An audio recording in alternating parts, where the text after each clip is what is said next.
Hello, welcome to Straight Talk Africa, live from the Voice of America studios here in Washington. It's Wednesday, October 13th. I am Shaka Ssali.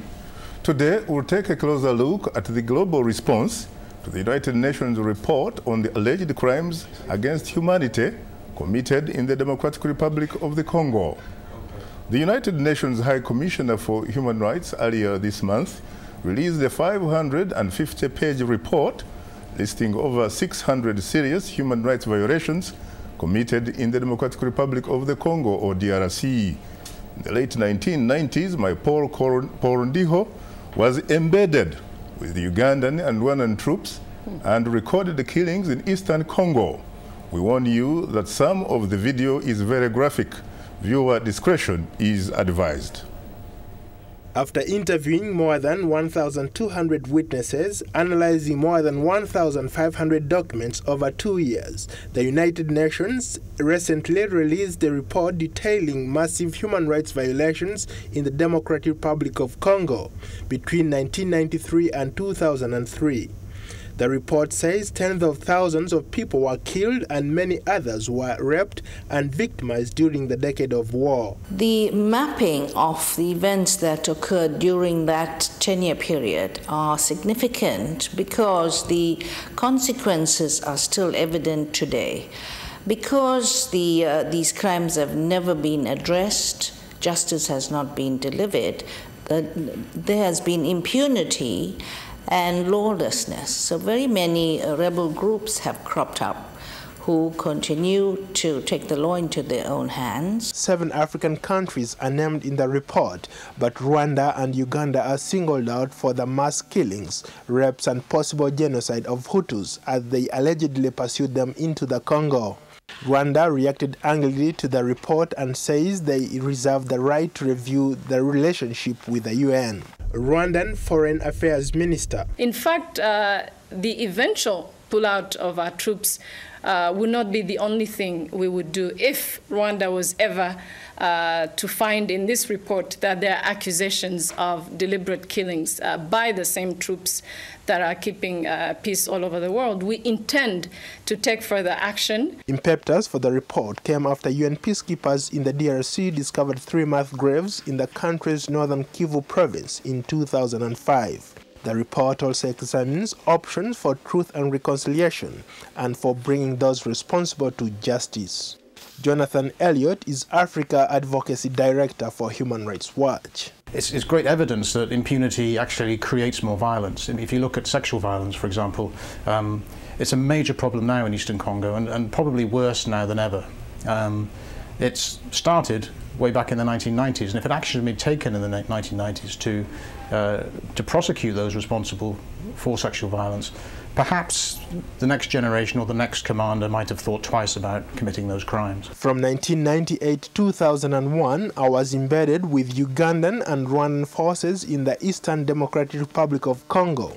Nothing prepared me for the violence I witnessed there in 2000 and 2001. One morning, I was caught in the middle of the Lendu militia attacks against the Hema in Nyekunde, south of Bunia. The village is mentioned in the UN report. Thousands of people were killed. What started as a land dispute between 2 normally peaceful groups grew into a larger clash when foreign forces entered the region. Some forces sided with the Hema, causing a backlash from the Lendu. A cloud of heavy smoke covered Nyekunde village as bodies were burned.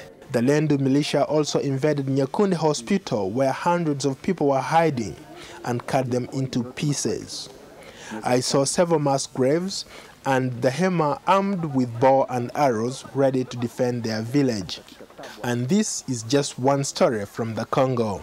Now this report mainly focuses on crimes committed by the Rwandans and Ugandans in the late 90s. The United Nations tried to investigate violence against refugees in Congo in 1997 and 1998, but these investigations were repeatedly blocked by the Congolese government, then headed by Laurent Desire Kabila, father of the current president Joseph Kabila. Still, information about the massacres and rapes was published at the time by the UN and other organizations, though no judicial actions were taken.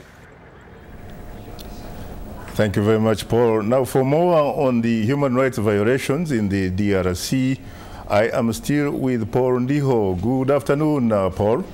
Thanks for having me, Shaka. How are you today? Yeah, I'm terrific. It's a pleasure, of course, seeing you.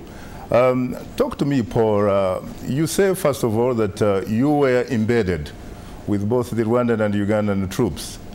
If true, how were you able to take that footage?